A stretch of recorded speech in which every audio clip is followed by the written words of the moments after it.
네, 지금부터 동지법문 시작하겠습니다. 예.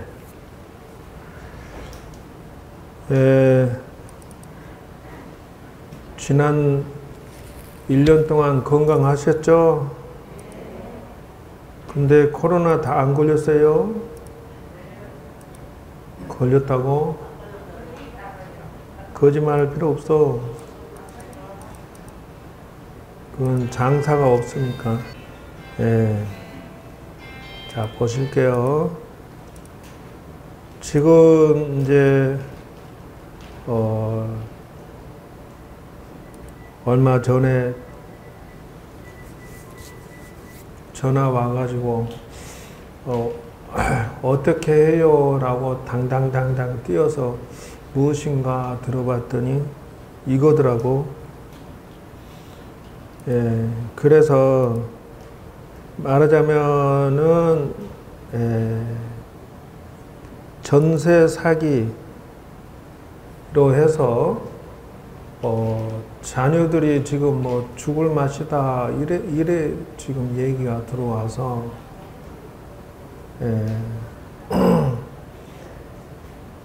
여러분 중에는 없죠? 그 아드님 따님들이 힘들게 벌어가지고 지 돈 5천만 원 겨우 벌는데 부모님이 뭐 한 5천만 원 또 빌려주고 해서 저렇게 월세를 못하고 이제 그 전세로 했는데 주인이 돌아가셨다 해서 못 준다 이렇게 된다는 것이에요. 그래가지고 이게 지금 공인중개사도 책임 못 진다 이래가지고 그 젊은 친구들이 지금 정신적으로 공황이 오고 우울증이 와가지고 저들 힘들게 돈 벌어가지고 전세 자금을 넣었는데 그걸 도둑 맞아 버렸다 이래. 그렇기 때문에 여러분은 그런 거 없어요?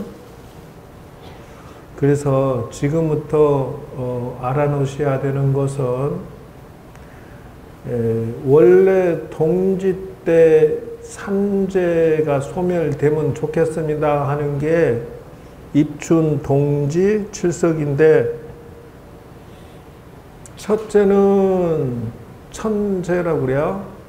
천재의 그 수풍환락에서 물로 홍수 나거나 폭풍 쳐서 또는 화재가 나서 이렇게 해서 삼재고 또는 그 인간에 의해서 삼재가 들어온다 해.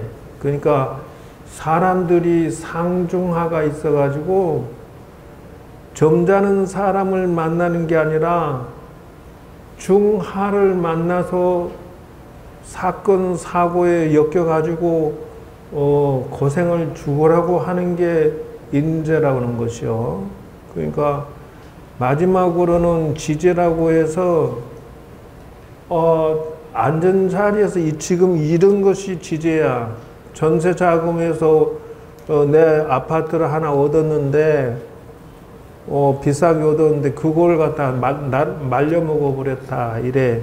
그렇기 때문에 여러분들은 이런 일을 안 당해야 된다 하는 거예요. 한 아파트 단지가 전체가 다 이렇게 해서 애들이 그냥 돈을 다 날려가지고 이루만 할 수 없이 고통을 받는다.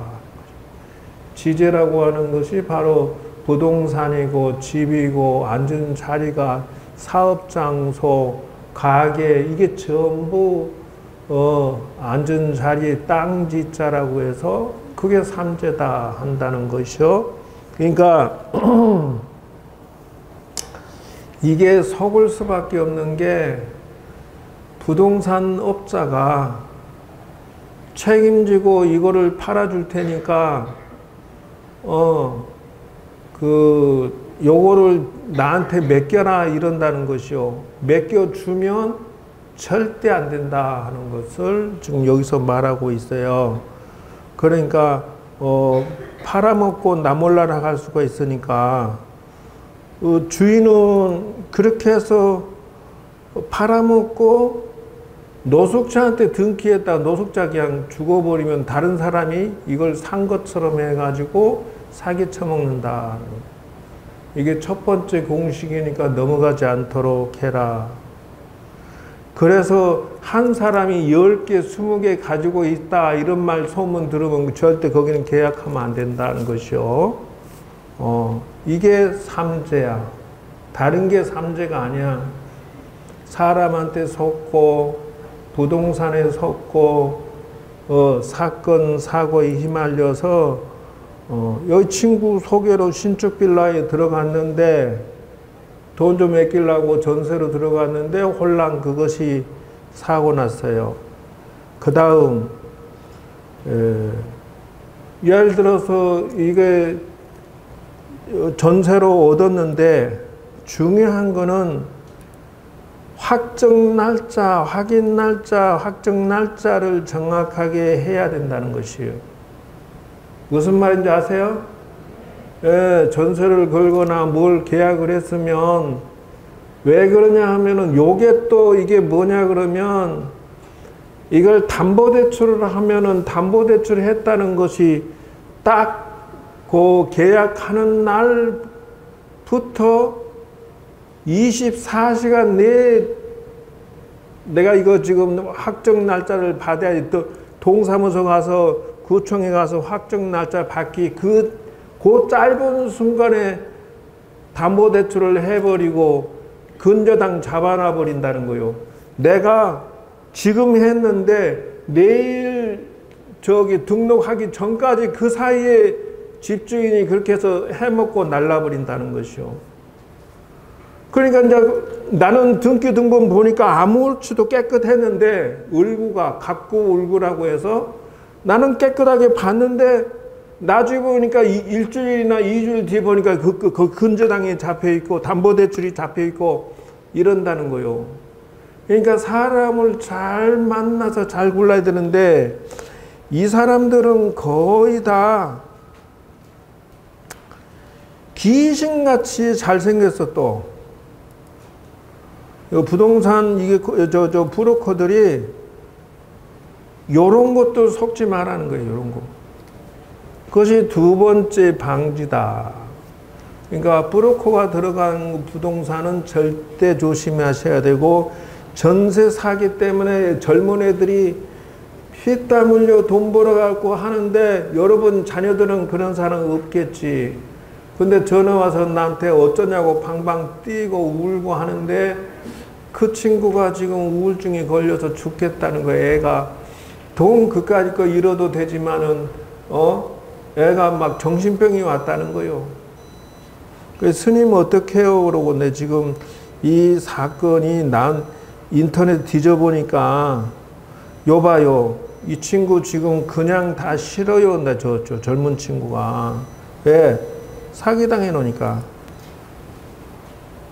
그리고 여기 관악구 신림동에 빌라가 있는데 저기도 지금 저 사건이 난 거예요.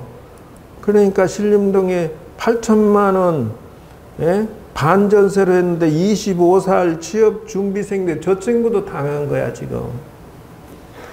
얼마나 8천만 원 요즘 30, 40대 애들이 8천만 원 모아놓은 거 조금 날려먹어버리면 처음에는 모든 게 완벽했다는 거예요. 잘 보시라고. 8년 동안 원룸 하다가 자기가 전세로 들어가는데 요걸 사기당한 거야. 이제 살만하다고 하는데 그게 명도소송을 진행해야 되고 뭐 어쩌고. 왜냐 그러면은 주인이 바뀌었으니까 너 나가라 이런다는 거요. 이게 지금의 현 주소고 이 젊은 지금 이 여자친구 이 친구도 지금 계약금을 걸고 알게 됐다 이러는 거요. 그래서 요렇게 집주인이 장난을 치고 부동산 업자가 장난을 치고 브로커가 장난을 치고 신탁사에 연락할 필요가 전혀 없다. 또 이런 경우도 있어. 신탁에 걸린 경우가 있어. 그리고 갖고 울구라고 해서 요게 을구요. 여기에 기록사항이 없습니다 하면 이 등기 등본은 깨끗한 거야. 근데 저것도 못 믿는다는 거요. 요즘에는요, 등기 등본도 위조하고요, 주민증도 위조한대요. 그래갖고 그러니까 이제, 이 사기치는 사람이 또 한 가지는 자기가 월세를 얻어놓고, 자기가 전세를 놓는 거야. 근데 주인 등본하고 주민증하고 등본하고 다 위조해가지고 자기가 그 월세를 얻어놓고 제3자한테 전세를 놔버리는 거예요. 나는 월세로 5천에 월 70만 원, 50만 원 딱 월세로 얻어놓고 이 뿌르코는 이 사람은 또 딴 사람한테 2억 5천, 3억 5천 이렇게 전세로 그냥 받아먹고 돈 먹고 날라버리는 거야. 그러니까 얼마나 그 세상이 험난하냐. 여기 지금 을구라고 해서 여기에 아무것도 없으면 깨끗한 줄 알았는데 지금은 안 그렇다 하는 거요. 그래서 알고 보니 잘못된 계약을 맺은 셈인데 나중에 되니까 이제 다른 사람이 나타나서 주인이다 한다는 거예요.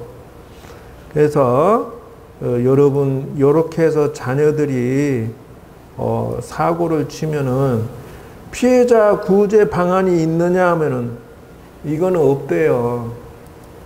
예.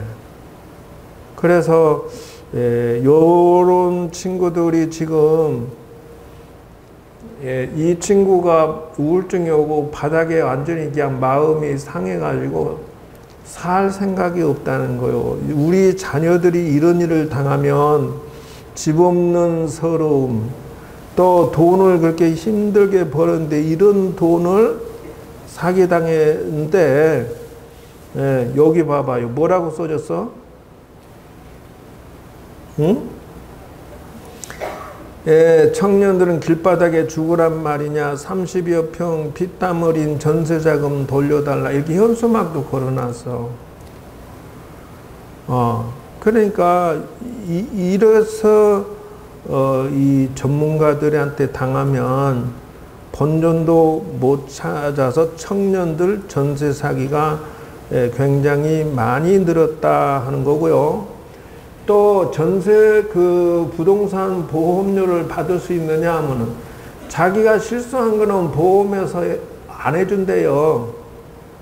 그러니까 보증금 못 돌려받는 일이 생긴다는 거고, 이렇게 해서 을구 부분에 뭐가 있는지를 잘 봐도 당할 수가 있다 하는 것이요. 빚이 없다는 것이 을구예요.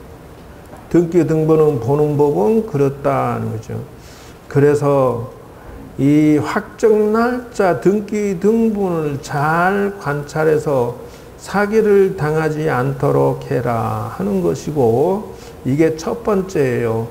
그 다음 두 번째 또 하나 보시면은 대항력이라는 거 있고 확정일자가 있어요. 정말하면은 여러분은 이것을 전세나 월세를 얻어도 확정일자를 구청에 가서 꼭 받는데, 중요한 것은 내 앞에 확정일자 받은 사람이, 이 건물에서 확정일자 받은 사람이 몇 명인지를 봐야 된다는 것이에요. 그래야 대항력이 내 차순위 뒤에 확정일자를 받아놓은 사람은 앞에 사람이 가져가 놓으면 집 하나도 못 찾아. 팔아먹고 나면. 요것도 잘 검토를 하셔야 된다. 그래서 이게 전입신고하는 순간에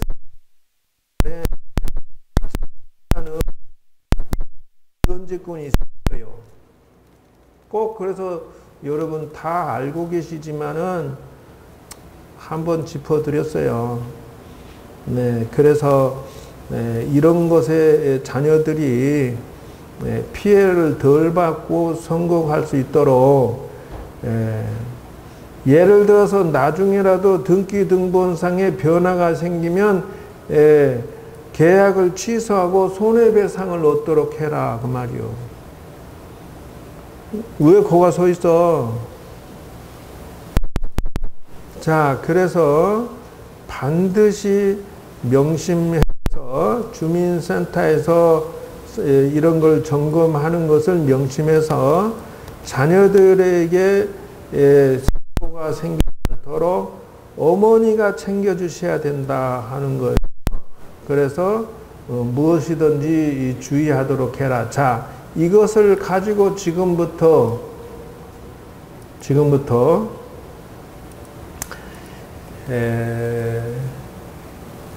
기도하는 법을 정리를 해드리겠다.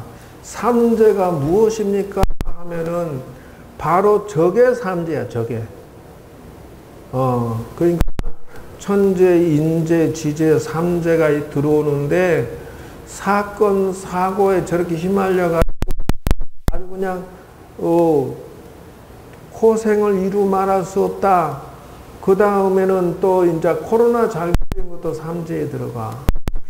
백난이라고 하잖아. 예. 그 다음에 교통사고 나는 거, 이런 거 삼재에 들어가.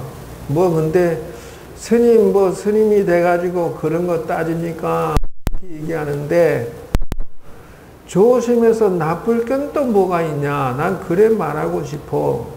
우리는, 아니, 저렇게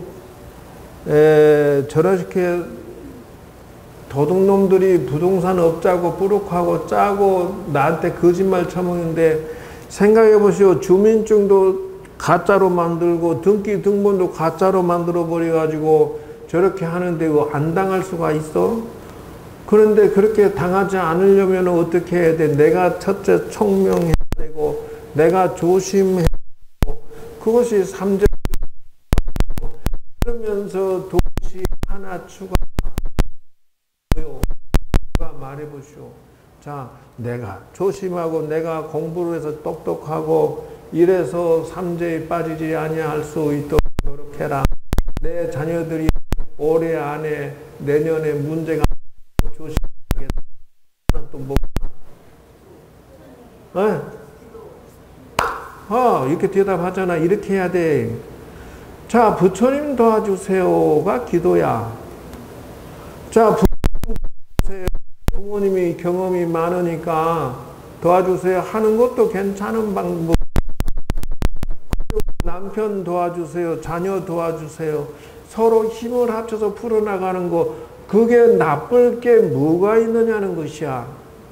이 남편이 안 도와주면 지만스럽고, 자녀가 안 도와주면 지만스럽고, 부모가 안 도와주면 지만스럽고, 조상이 안 도와주면 지만스럽고, 부처님이 안 도와주면 바보 멍청이고. 그 기도하는 것이 이제 마지막 방법이야. 그래서 내가 나도 저 상가를 얻어서 이렇게 2년 되면, 옛날에 2년 되면 계약 만료야. 상가를 내가 2년 되면 그냥 나가시오 이래. 그리고 이제 내가 더 하고 싶으면 계약을 다시 2년 연장을 하는데, 그 2년 되면 꼭 인테리어를 올려.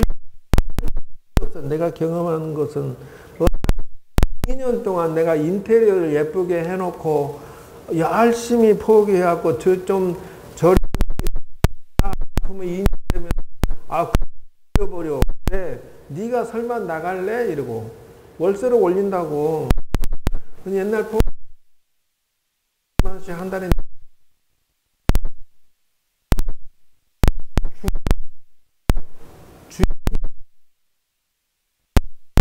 근데 좀 더 올리면 어디다가 관리비 내야지. 무슨 세 다 오물세부터 시작해서 온갖 거 다 내야지. 운영 500, 600원 아니야. 내가 포기할 때 보니까. 그러니까 어떻게든지 저렴하게 잘 얻을 수 있어야 되고, 인테리어도 하는 거 해보니까 그 직영을 해야 되거든. 웬만하면 내가 재료 사다 놓고 목수 불러다가 야 여기서 이렇게 칸 맞고 탁자 이렇게 만들어라. 그것이 더 저렴해. 예쁘게 꾸미는 것은 내가 해야 되겠더라고. 어쨌든 그렇게 하다가 2년 돼 가지고 이사를 가는데 5군데 6군데를 봐도 전부 틀어져. 전부. 내가 거기 어디 상가를 보고 오면은 그놈을 갖다 내 부처님 탁자에다가 소원을 적어놓고 주소를 적어놓고 기도하면서 부처님 아무동에서 어느 동네에서 내가 포교를 하고자 하는데 내 얘기 잘 들어야 돼. 이게 무엇이냐 하면은 바로 내가 지난날에 했던 방식을 안내해 주는 거요. 나는 그렇게 해서 부처님 도와주세요를 성공시켰다. 제일 처음에 천수경 하면서 기본 목표 3가지를 잘 정리하셔야 돼. 첫째, 내 개인의 소원. 그러니까 이 자기 완성이죠. 가족의 소원. 그 다음에 내가 이거 되면 좋은 일 하겠습니다. 대승의 소원. 요렇게 하면서 기도를 처음 시작한단 말이요. 내가 이 상가를 보고 왔는데 여기에서 부처님 탁자는 여기 꾸미고, 예? 여기서는 칸을 이렇게 막고 이게 무엇에 해당되느냐 하면은 그게 무슨 일이든지 대화하지 않고서는 되는 일이 없는 거니까. 그래서 이렇게 한 것이 뭐냐면 이거다이죠. 메모지를 잘 적어놓고 그 다음에 소원이나 고민을 부처님께 설계도를 그리는 거야. 내 마음속으로. 동짓날 이제 이거 기도의 기술을 잘 전수 받으시라고. 그래, 그 생각으로 그림을 그렸어. 이렇게 부처님 염불하면서 간세음 보살 보살 하면서 한다 하면은 그러면 내가 좋은 상대방이 탁 틀어버리고 상대방이 좋으면 나는 마음에 안 들고 탁 틀어버리고 이렇게 해서 부처님이 아 요건 하지 말라는 것 같다 하고 또 다른 데를 얻으러 가고 이렇게 했다고. 이것이 기도의 힘을 이용하는 것이다 하는 거요. 즉 잠재의식을 활용한다 그 말이요. 그래서 마지막으로 얻은 데가 어디냐 부천이야. 그 부천에가 이게 이제 부천 군데 돌았어요. 나는 장소를 가리지 않았어.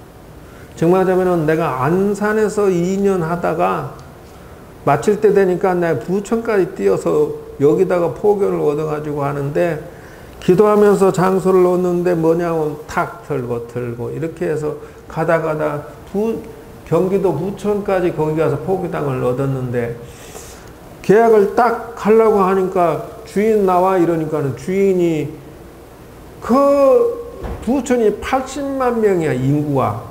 그 중에 딱 한 명 만났는데 세상에 저 안산의 연합회 회장했던 신도 회장이 그 물건이 그 양반 거야.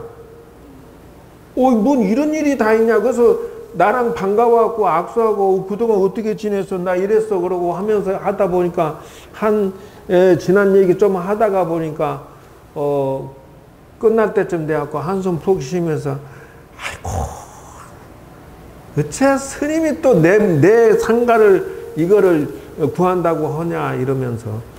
그래서 내가 그거를 상가를 임대를 하면은 2년 있으면 나가라 하니 이번에는 내가 융자를 좀 안고 사야겠다 하고 있었는데 딱 그 신도 회장 상가 건물이 이게 인연이 된 거야. 이것이 뭐다? 이게 뭐다? 삼재를 벗어나고 마지막 힌트 얻는, 첫째는 물리적인 노력 최선을 다하고 마지막으로 부처님의 가피력을 만난 거 아니야. 80만 명분의 1명을 만났는데 하필이면 신도 회장을 만났으니까 어떻게 돼요? 기적 아니요? 이게 부처님 가피력이다 그 말이야. 그러니까 그 부처님 가피력 이렇게 만났으니까 뭐라고 그래?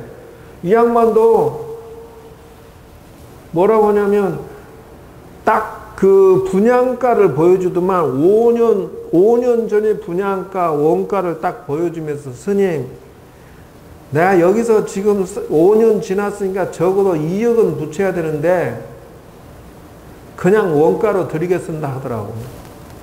내가 전체 2억을 버는 거야. 그러니까 두 번째 융자도 딱 없고 나 돈이 좀 부족한데 이러니까 뭐라고 하냐, 나는 스님의 근면성실함을 믿습니다. 그러면서 뭐라고 한 줄 알아? 돈 부족하면 다음 초팔 세고 주세요 하면서 나를 등기 등본을 넘겨버려 그냥. 그래가지고 내가 그거를 등기 등본을 돈도 다 안 주고 문서를 내가 받았어. 등록을 내가 해버렸어. 내 이름으로. 여러분, 이게 기적이 아니고 뭐요?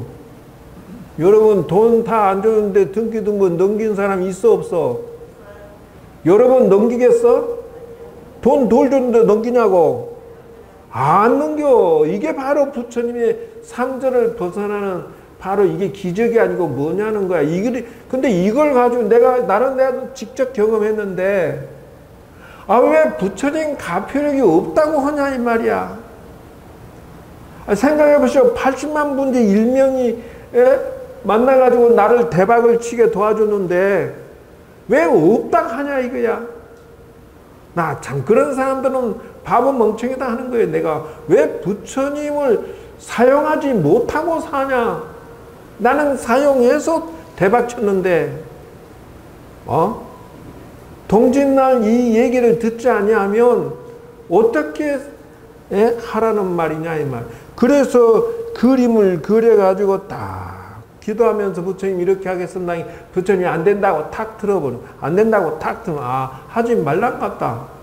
그리고 또 다른 데를 찾아다니고 이렇게 해서 나중에는 부처님하고 상담을 한 거 아니야. 난 이렇게 하겠습니다 하고 상담을 해서 지금 요 부처님과 소통하는 기도법을 나는 체험해서 만들어진 프로그램이에요, 이게. 그리고 부처님의 지혜를 부처님의 뜻을 읽어내서 나는 성공한 것이야. 이건 하라는구나. 그래서 했는데 그 다음 해 초파일 세고 딱 잔금 치르니까 박수를 치더라니까. 왜? 스님을 믿어요 하지만은 돈을 다 안 받았는데 5천이고 1억이고 덜 받았는데 속이 불안불안 안 하겠어요? 근데 그 다음에 딱 내가 벌어가고 딱 주니까는 박수를 쳐. 너무 기분 좋다고. 왜? 스님을 믿은 게 기분이 좋대. 또 돈을 더 벌고 안 벌고가 중요한 게 아니다 이거요. 이 부처님 뜻을 읽어서 단 조건은 신구의 삼업이 순수해야 돼. 사람은요, 판단력이 잘못된 사람들은요, 아전인수라고 해서 내 중심으로 판단을 내리면 안 돼. 이기적이고 깍정이고 못됐구로 내가 나식으로 계산하면 안 돼. 이게 부처님 가피력으로 여러분 동지를 넘어가시고 내년도 넘어가시라 그 말이야. 그리고 늘 부처님한테 경조사를 하시고, 여기까지가 이제 예를 들어서 내가 전세를 얻으러 갔어. 근데 젊은 친구들이 전세 얻으러 갔는데 사기꾼이 그 브로커가 들어가 있고 사기꾼이 들어 앉아 있어. 여 신문 난 거 보니까 집을 1000개를 뭐 얻었다가 사람이 죽어갖고 그 사람들, 나머지 사람들 저 전세 자금 돈 못 받게 생겼다고 신문 텔레비에 막 났던데 지금. 그게 최근의 사건이 다 그렇게 해서 된 거예요. 바지 사장을 노숙자로 해놓고 그놈 죽어버리게 해놓고 그냥 그 사람들 돈 안 돌려줘 버려. 그리고 다른 주인을 등기 등본해갖고 다른 주인이 명도 소송을 하는 거야. 이거 나가라. 근데 이 사람들 돈을 못 받아 나가라 하는데 왜? 죽은 사람한테 돈 받아내야 되니까. 그러니까 전세 자금이 전부 누구한테 갔다? 바지 사장 뒤에 있는 놈이 다 가져가 버리고, 건물 주인은 새로운 주인을 만들어 놓고는 그냥 명도소송을 다 내보내고, 이 사람들 전세 자금 2억, 5억, 3억 냈던 사람들 다 쫓겨나네. 지금 그게 지금 현재. 근데 그걸 벗어난 게 뭐냐 그러면, 지금 내가 얘기했잖아. 난 기도해서 그걸 벗어났다고. 무슨 방법인지 이제 알겠어요? 이렇게 해라는 거, 이렇게. 운이 좋은 게 아니야. 부처님이 도와주셔서 그렇게 대박을 친 거요. 저 부촌에 있을 때 2년쯤 있으니까 세상에 내가 거기서 상가에서 얼마나 열심히 기도하고 살았던지 어느 날 내가 정신 차려서 보니까 자그마치 3개월을 저 밑에 1층에 도로에 안 나가 봤다니까. 얼마나 열심히 살았던지 나는 저 문 밖에 나가서 저 도로를 나가 본 적이 없어. 3개월 동안. 얼마나 내가 그러면서 생각한 게 뭐냐면 어머 공기도 안 좋고 상가에서 이거 5층인데 거기가 나 이렇게 살고 싶지 않습니다. 부처님 나 좀 제발 좀 암자로 가게 해주십시오. 기도를 그렇게 열심히 하면서 부처님한테 빌었는데 꿈에 요 극락사 부처님이 나한테 와갖고 나 좀 따라가자 이래. 그래 예 그러니까 여기가 여러분 지금 앉은 자리가 그 하우스여서 여기서 거기까지가 하우스고 요 밑에 작은 법당이 있고 부처님 거. 내가 저 꿈속에 보니까 여기도 빼좀해서 조금 했어 이렇게. 근데 한 바퀴 둘러보니까 어머 이거 무슨 놈 하우스 암자를 갖다가 나한테 법당도 코딱지만 하고 이걸 보여주면서 스님 여기 오셔야 되겠다. 아니 이게 무슨 고물딱지 같이 생긴 남자를 나보고 오라고 하냐 그랬더니 스님 그러지 말아요. 여기 스님들이 탐을 얼마나 많은 수십 명이 왔다 갔다 하면서 탐을 냈는데 다 도둑놈이고 다 저기 복과 덕과 기도나 수행이나 공부가 아주 덜 된 놈들만 있어갖고 당신이 틀어지고 아무도 안 풀어줬대. 불이 나게 여기 법당 가짜 여기 무허가야 전부. 그러니까 불이 나도 자기가 그냥 안 도와주고 전부 무허가로 살게 그냥 가만히 내버려 뒀대. 그리고 누가 가짜로 뭐 만들라 그러면은 예, 자기가 다 그냥 틀어버렸다 하더라고. 여기는 스님 내가 전국을 둘러보니 착실하고 성공 이렇게 대작불사 성공할 스님은 스님밖에 없어. 스님이 이 터의 주인이야. 오란 대로 오면 스님 성공할 거야. 그러고 그렇게 큰 소리 치면서 나를 보여주더라고. 근데 그 다음날 되니까 여기서 살고 있는 기도 스님이 나한테 전화했고 스님 여기 재판 3년? 재판을 뭐 십몇 년 했다 뭐라고 하더나 했는데 여기가 저기 그 분쟁 사찰이니까 스님 여기를 사서 들어오시면 되겠어요. 아 그렇게 전화 와서 그러면 어디냐고 와보니까 꿈에 봤던데요. 여기가 꿈에 봤던 데라. 그래서 주인은 누군데? 그러니까 할머니는 이제 통치하는 거고 큰아들이 여기 진짜 주인이 있대. 노스님의 아드님이. 그래서 그건 연결해라 했더니 아들한테 갔더니 뭐라고 하냐면 자기도 팔고 싶어 죽겠는데 작은 어머니가 여기 들어 앉아갖고 그냥 먹고 산다고 어떻게 내보낼 수도 없고 죽겠어 이러고 앉았어. 13년을 재판인데 안 나간대. 야 그럼 뭐 하려고 팔라고 내놨냐. 네 알아서 해라 그랬더니 그 노보살님한테 인사하고 이실직고를 해라. 부처님이 다 알아서 할 거다.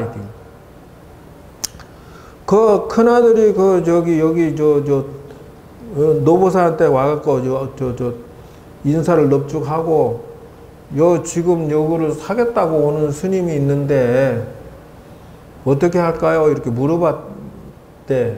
그랬더니 뭐라고 하냐면 여기 저기 서 있는 미륵불 같이 얼굴이 넓적하니 그래 생겼냐 이렇게 물어보더래.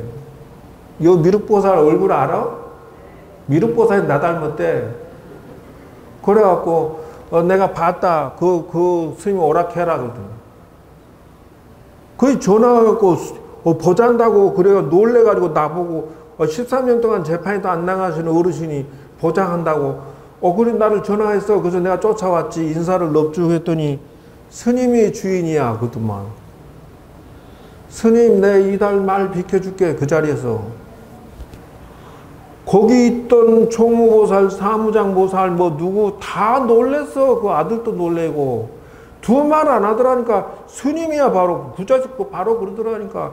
꿈에 현몽 받았나 봐. 그때 보행기 타고 다니시고 그래서. 그러면서 집안 식구 달래면서 뭐라고 하냐면은 야야 우리가 지금 안 나가면 저 그때 사무장인 그 사위 조카 사이인가 그럴걸 그 풍이 절반 왔잖아. 그러니까 우리 다 죽는다. 나가자 해갖고 데리고 달래고 다 그랬고 나가서 그달 말 조건 재판해도 안 나가던 어르신이 그냥 나가신 거야. 그리고 내가 들어왔어. 기적이 이게 기적이지 뭐가 기적이야?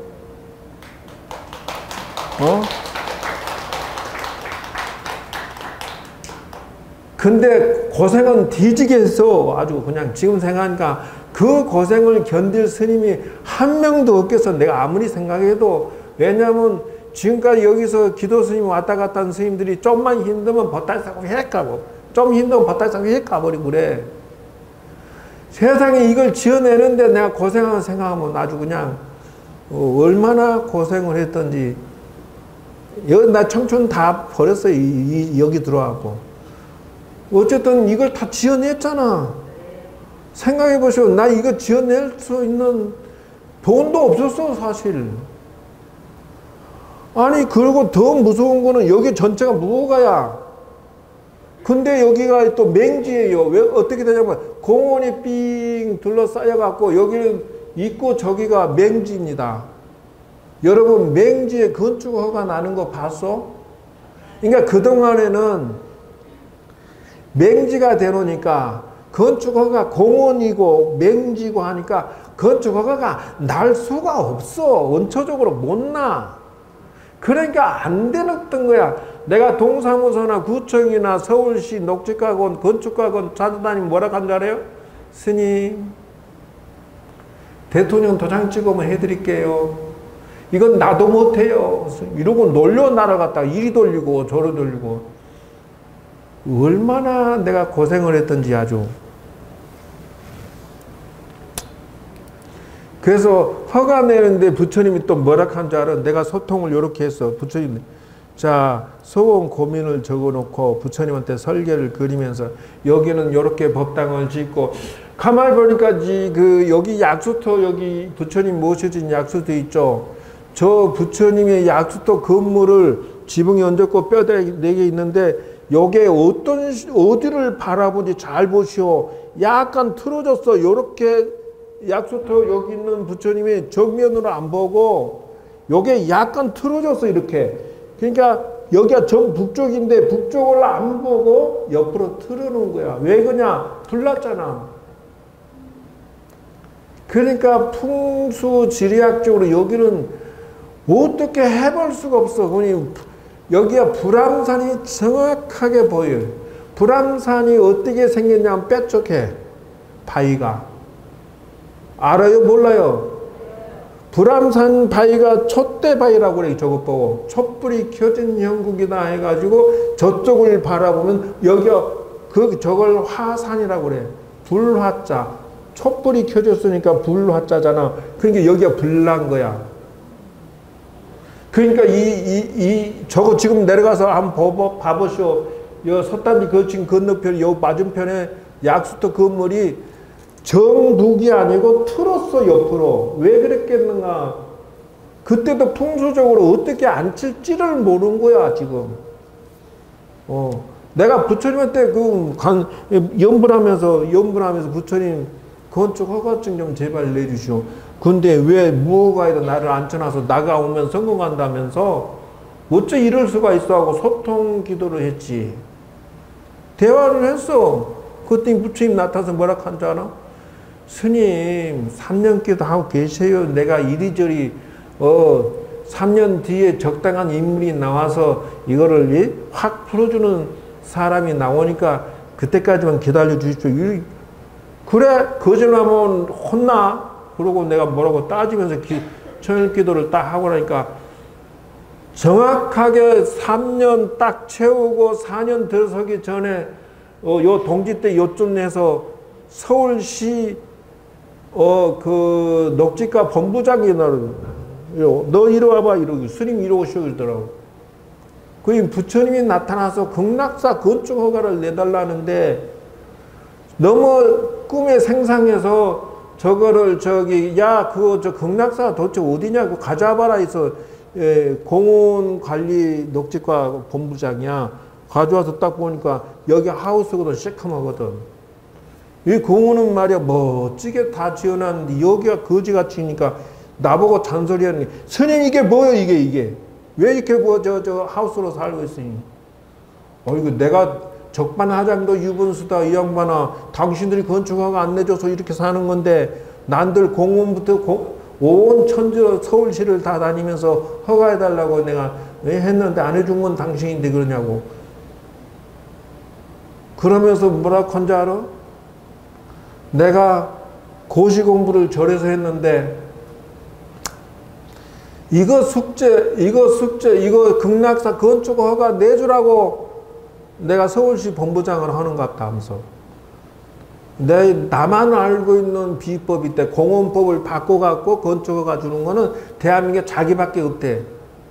그러니까 부처님 말이 생각이 나더라고. 적당한 인물이 3년 뒤에 나오니까 그 사람 움직여서 내가 건축 허가 줄 테니까 조금만 기다리세요. 근데 그 생각이 나더라고. 그 인간이 그거 본부장 할 때 당신이 압력 넣어가지고 나한테 건축 허가 주라고. 당신만 알고 있는 비법이 있대. 그래갖고 건축 허가를 낸 거 아니오. 맹지를 1단계는 하나는 맹지를 풀더만 여기를. 여러분 들어온 대문이 맹지니까 저기를 나한테 지금도 임대를 내가 내고 있어요. 1년에 도세를 내고 있어요. 저기 들어온 입구를 건축 허가를 내기 위해서 맹지를 푼 거야.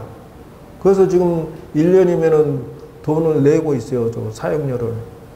그렇게 하면서 풀어져서 기적이 일어난 거야. 그렇기 때문에 여러분, 요 부처님 아주 영험이 있고 아주 훌륭하신 분이니까 자기가 스님을 선택해갖고 내가 근면성실하고 미련한 곰단지 같이 이거 밀어붙여서 결국 해내겠다 싶으니까 전국의 모든 스님들을 다 살펴보다가 당신 하시오라고 나를 끌고 온 게 누구요? 요 부처님이지 누구요? 요 부처님이 얼마나 위대하시고 훌륭하냐고.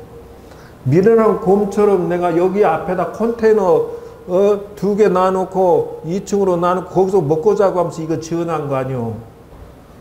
생각해 보시오. 그것이 보통 힘든 게 아니다고. 아침에 일어나서 일꾼하고 같이 시작해서 나는 5시부터 일어나. 그래 미리 준비 다 해갖고 일꾼하고 같이 해서 저녁 7시 되면 딱 끝나. 그러면 또 난 준비해놓고 저녁에 툭 떨어져. 자, 그래서 제일 중요한 거는 이제 요건데,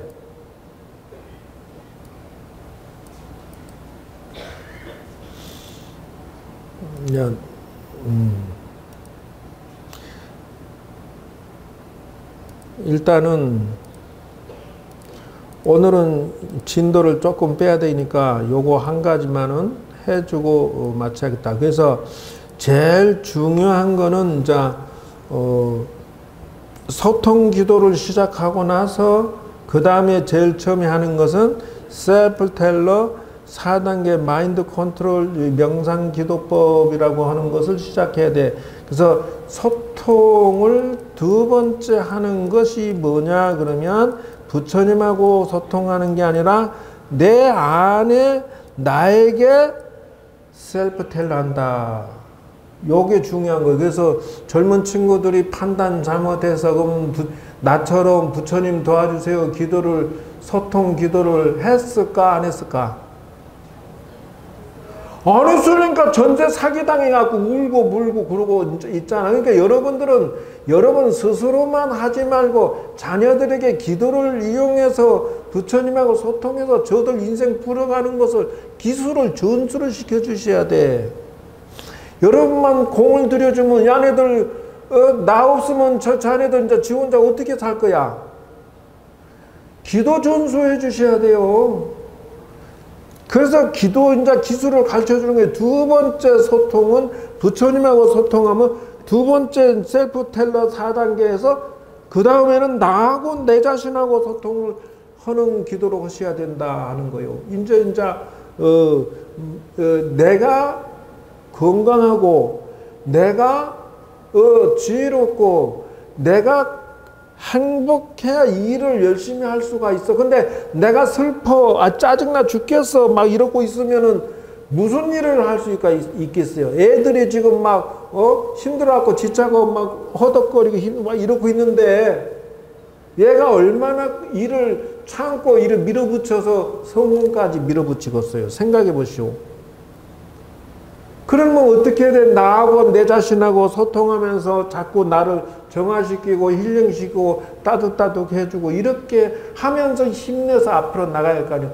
생각해 보시오. 컨테이너 박스에서 이 추운 겨울날 저기서 자고 여기를 공사를 하려고 하면은 요런 밥그릇에다 물 받아 놓으면 저녁에 되면은 말이요.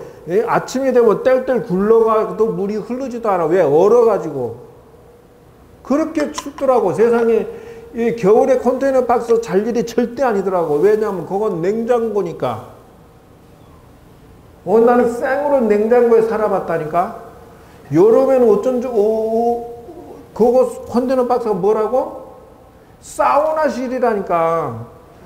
낮에 한낮에 그냥 달궈져 있어갖고 저녁에 자면 사우나 땀을 쪽쪽 빼면서 자야 돼. 그 힘든 것을 견뎌내는 것은 어디에서 나온다? 여기에서 나오는 거예요. 바로 셀프 텔러 4단계에서 이 첫 번째 내 안에 나에게 대화를 하는 거야. 야야 참자. 추워도 참아라. 그 일꾼들 쉬다 나보고 뭐라고 하냐면은 일하는데 이 뒷바라지 해주는데 내 계급장이 10단이야. 바둑에서.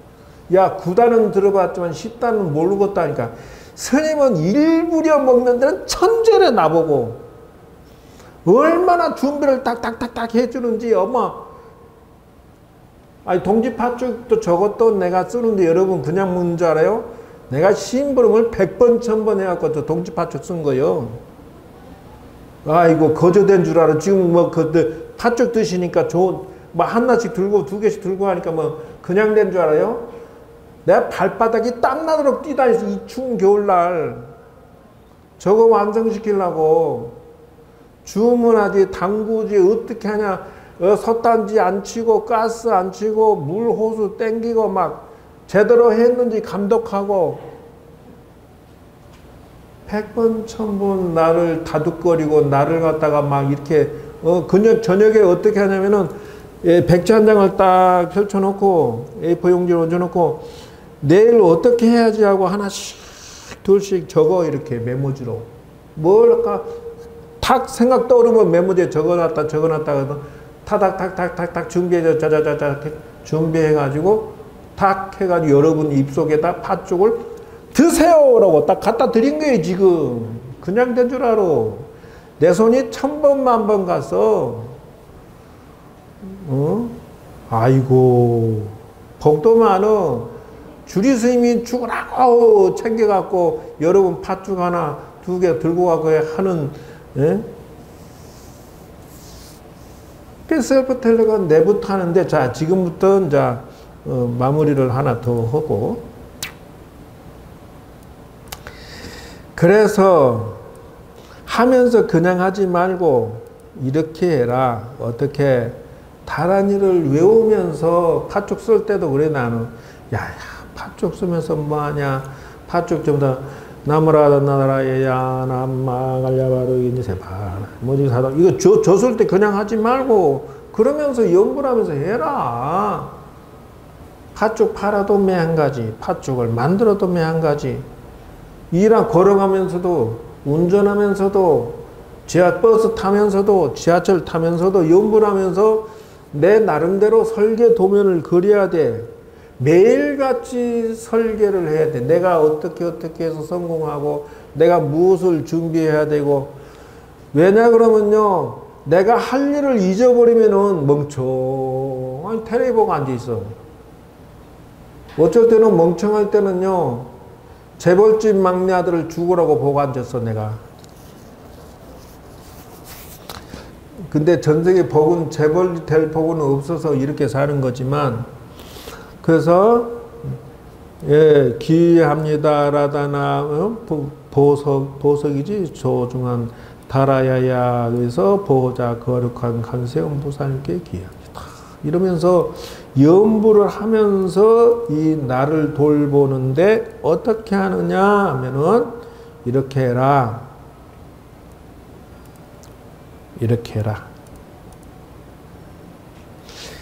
그래서 우울증세가 오고 마음의 나와 소통할 때 문제가 생기냐 그러면은 생각해보면 다들 우리 주변의 사람들이 청소년은 청소년대로 우울증에 들어와서 뭐때 학업 스트레스요, 또 입학 후 학교 생활이 적응이 안 돼. 학교 가면 막 속세계 친구들이 부모님의 무관심이요, 불면증이 열등감이요, 이런 것들부터 시작해서 이렇게 돼가지고 청소년들이, 예?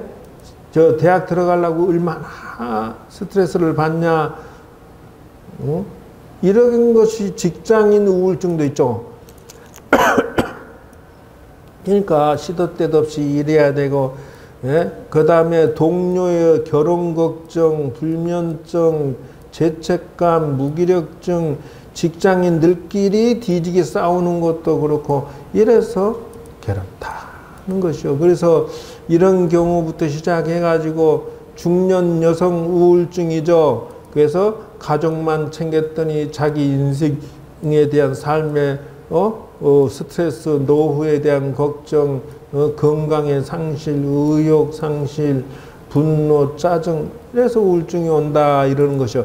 그래서 이런 경우를 어떻게 해야 되느냐 하면은 이런 식으로 엄청나게 힘든 일이 생기면 이 중에 2개만 있으면 현재 여러분도 약간 우울증이 온 사람이다.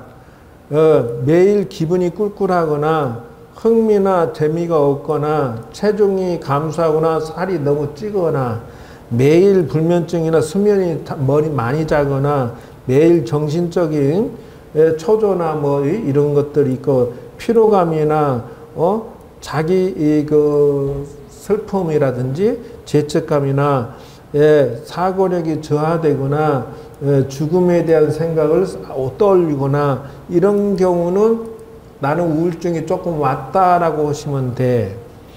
그래서 종류가 뭐가 있냐 하면 주요 우울증으로서 신경적 우울증이 있고, 인간관계에 있어서 우울증이 올 수도 있고 조울증도 있대요. 여성 우울증도 있고, 이런 분들은 생물학적인 원인으로 인해서 우울증이 오는 수도 있고 신체적인 거고, 뭐 세로토닌이라고 뇌신경 전달 물질이 문제가 있어서 유전학적인 것과 생활 및 스트레스 때문에 오는 수도 있고, 그러니까 일반적인 우울증이 약간 오게 되면은 산후 우울증도 있죠, 계절 우울증도 있죠, 갱년기도 있죠, 소아청소년. 그래서 나는 쓸모없는 사람이다. 나는 뭔 일이 잘 안 된다. 우울증이 난다. 죽고 싶어요. 지금 전화 와서 그렇게 사기당해서 죽겠어요. 우울증이 왔어요. 어때요? 이런데 가만히 보니까 이게 들어 이게죠. 그래서 주요 우울증이나 비전형 우울증, 기분 부전증, 만성 우울증, 가면 우울증. 가면 우울증 같은 경우는 내가 웃고 있죠. 웃는 게 아니다 이게죠. 남 비유마시다. 양극성 장애, 계절성 주부 우울증, 임신, 남성 우울증, 노인성 청소년 우울증이 있다는. 자, 요런 경우는 어떻게 해야 되느냐라고 이제 중요한 것은 이게 중요하다는 거죠. 그래서 첫째, 지지 정신적 치료를 첫째 생각하셔야 돼. 지지라고 하는 것은 뭐냐 그러면 나하고 친한 분이 있어서 조금 좀 얘기를 들어주고 하소연하고 푸는 것이 필요하다. 가족이 도와주거나 친구가 도와주거나 또 상담을 해줄 사람이 있어서 지지정신치료라고 해서 자꾸 조언을 듣고 위로를 받아서 좀 이렇게 자기가 좀 정신 좀 차리게 하는 것, 요게 첫 번째 자기 셀프 텔러 기법이다. 자기 소통하는데 자기하고 친한 사람하고 소통을 좀 하라는 거요. 그래야 내가 좀 이게 마음이 이게 말을 좀 하고 나면 조금 풀어질 거 아니야, 소통이. 두 번째 통찰형이야. 통찰이라고 하는 것은 문제점이 무엇인지를 가만히 되짚어 보는 거야. 내가 하는 일이 뒤지게 안 돼. 내가 어쩌다가 사기당했어. 어쩌다가 난 망했어. 뭐 이런 것이 있는데 요거를 살펴보란 말이야. 왜 그랬을까? 왜 사기당했을까? 저 주리 스님은 말이요, 사기 안 당하고 대박만 쳤는데 왜 나는 손해를 봤을까? 라고 해서 그것을 정상적으로 통찰력을 가지고서 단점을 고쳐야 된다는 게 단점. 사람은요, 공부해서 능력 갖춰서 열심히 하면 길이 나와. 자기가 잘못, 내가 여기 짓는 데 있어서 이게 저기 건축업자들이 한 100명에서 99명은 다 어떤 놈? 다 도둑놈들이더라고. 건축업자가 어쩔 수 없이 거짓말 치고 사기 칠 수밖에 없어. 그래서 나는 건축업자한테 하청을 주면 나한테 걸렸다면 지는 뼈도 못 추려. 왜 그러냐고? 나는 잘 몰랐지만 하여튼 연구를 해. 얘가 하청을 주면 견적서 딱 들고 저기 파이프 공장부터 시작해가지고 원재료 사는데 들고 다니면서 너 이거 얼마야? 얼마야? 하고 내가 조사 다녀. 뒷조사 다 해. 그래갖고 야 임마 이거 원가가 이거 얼마인데 왜 너는 사람아 두 개를 붙여놨어. 너 이거 얼마인데 얼마를 붙여놨어. 그러고 내가 다 따져. 그러니까 죽으려고 그래 나한테 걸리면. 통찰형? 연구를 해. 전문가가. 내가 주식하기 싫어서 안 하는 게 아니야. 난 주식을 몰라. 그러니까 주식 안 해. 내가 전문가가 되면 하겠다. 그런 거예요. 단 난 대기업하고 싸워서 이길 수 있다 그러면 주식할 거야. 왜? 대기업들은 다 얘 연봉만 한 5억 3억 줘가면서 주식하는 놈 전문가를 불러다 놓고 하는데 그놈 내 이길 수 있겠어? 못 이기지. 그리고 걔네들은 주식 갖고 말이야 작전주를 만들어서 오는데 내 걔네들 이길 수 있어? 못하잖아. 이기지 못할 것 같으면 난 도전 안 해. 통찰형 전문가가 되라는 거예요. 아, 내가 저기 성가대학에 다니면서 사회복지학과 졸업하면서 1급 자격증을 따서 시험 쳐갖고 합격했어. 그래가지고 내가 복지관장 하니까 5년, 10년 되니까는 뭐래 연봉을 갖다 4천, 5천 주는데 관장하니까 연봉 주더라고. 4천, 5천. 전문가 돼가지고 자격증 따가지고 내가 열심히 다니니까 좋은 일도 하면서 돈도 벌고 꼭 먹고 알 먹고 가재치고 도랑치고 뭐 가지 잡고 얼마나 좋아? 이삭 죽고 또 돈도 죽고. 그렇게 벗어나라. 정신 분석이에요. 마음을 잘 분석해서 자기 위로할 것 같으면 해라. 다음. 그래서 우울증에서 벗어나는 법을 생각의 전환을 위해서 최소한의 노력으로 우울증 약도 먹으셔야 돼. 처음에는 어쩔 수가 없어요. 그 다음에 우울증에서 벗어나고자 한다면 어떻게 하느냐? 셀프 선물해라. 아니 나가서 쇼핑 좀 해. 여행도 가. 우울증이 생기려고 그러면 다시 시작해. 지워버리고. 그렇게 해라. 나는 우울증이 없는 줄 알아요.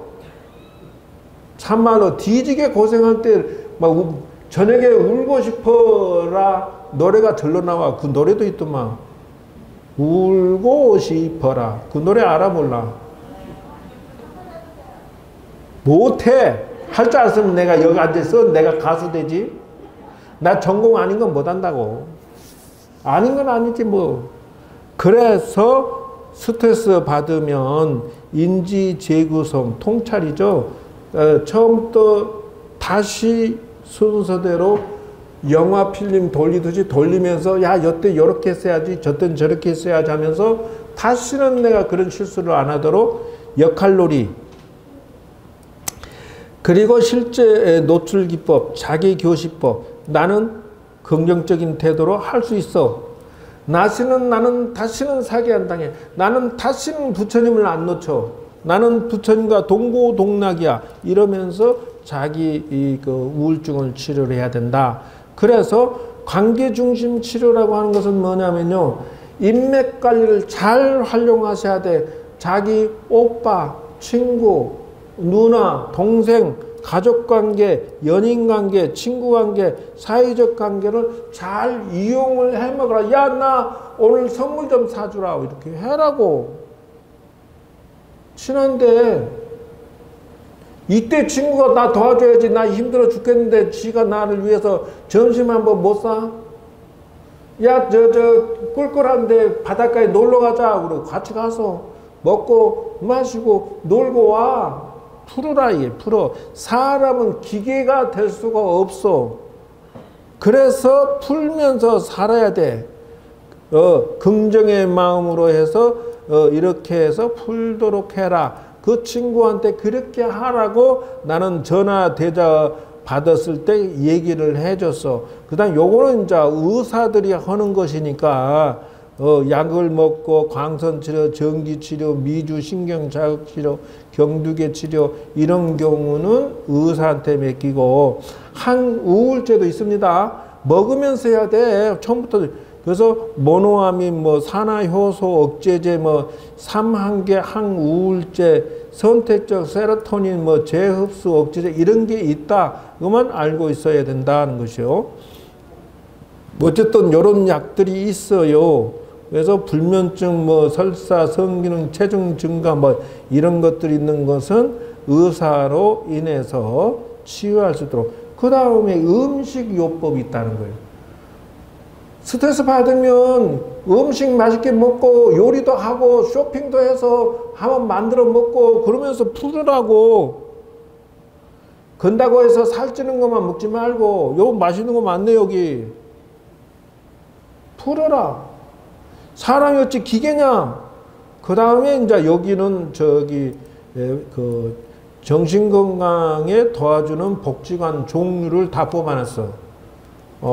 마음사랑 상담센터, 마인드 허브 상담센터, 마음의 심리 상담센터, 위드 심리 상담센터, 종로구 정신건강 증진센터, 동대문구 정신건강증진센터, 서울시 자살예방센터 이렇게 종류별로 다 있으니까 이런 데 가면 전문 선생들이 있어요. 자, 어쨌든 사실은 여기에다가 시간이 좀 있으면 이 심리치유 힐링 명상을 사실은 오늘 해줬어야 되는데 너무 시간이 많이 가서 그거는 못 해주겠어. 왜냐하면 이걸 가지고 다시 그냥 명상으로 눈 감고 명상에 들어가서 힐링 명상하는 걸 쭉 하면 좋겠는데 좌우간 동짓날 여러분 아무리 힘들고 우울증이 생겨도 자기 힐링하면서 열심히 힘을 내서 달려가시오. 금방 가르쳐준 방식을 사용을 해서 그리고 인지 재정 통찰력이라고 해서 비디오를 돌리면서 내가 지난 시간에 뭐 때문에 사고 나고 뭐 때문에 이럴 때는 이렇게 하고 저럴 때는 저렇게 하고 여러분 내 스스로 연습을 하세요. 소통하면서 야 누가 나한테 욕했어 그러면 여러분 누가 선물을 줬는데 안 받았어. 그럼 이 선물 어떻게 해야 돼? 더러 내가 가져가야지. 맞아 틀려? 누가 나한테 욕했어. 욕하던 말도 그까이 거 뭐 내가 안 받아서 나는 눈 감아버렸어. 아니면 나는 한 귀로 듣고 흘려버려서 그 욕 지가 가져가야지. 이거 보고 선물 기법이라고 그래요. 무시해버려. 무시. 아유씨 뭐. 자, 누가 나한테 욕을 했어. 그러면은 내가 그거를 글러브로 싹 받아갖고 샥 던져버려. 그렇게 풀어. 어떻게 풀어? 그렇게 풀어야지. 그래서 내가 학교 가서 누가 막 속을 새겨 그러면은 빙긋이 웃으면서 아이고 그럴 수도 있겠다. 그럴 수도 있겠다. 내가 또닥또닥 들어줘. 왜? 바가지 긁고 속을 새기다가도 내가 웃으면서 도로 따닥따닥 해주면 나중에 이제 풀어지고 나면 아이고 죄송합니다. 왜? 내가 순간적으로 그냥 화가 나서 그냥 버릇없이 해서 죄송합니다. 여러분 머리 꼭대기에서 놀아야지. 뭐라고 했다 해서 해닥 우울증에 빠지고 화나고 그래요. 뭐요 그게? 세월을 그 거꾸로 먹었다고 빨리 끝내라고? 알았어. 끝내려고 했어. 아, 죄송합니다. 그렇다 그 말이. 그러니 여러분 마음에 힐링하시고 힘내시고 열심히 사시기 바랍니다. 아시죠? 고생하셨습니다. 팥 좀 많이 드세요.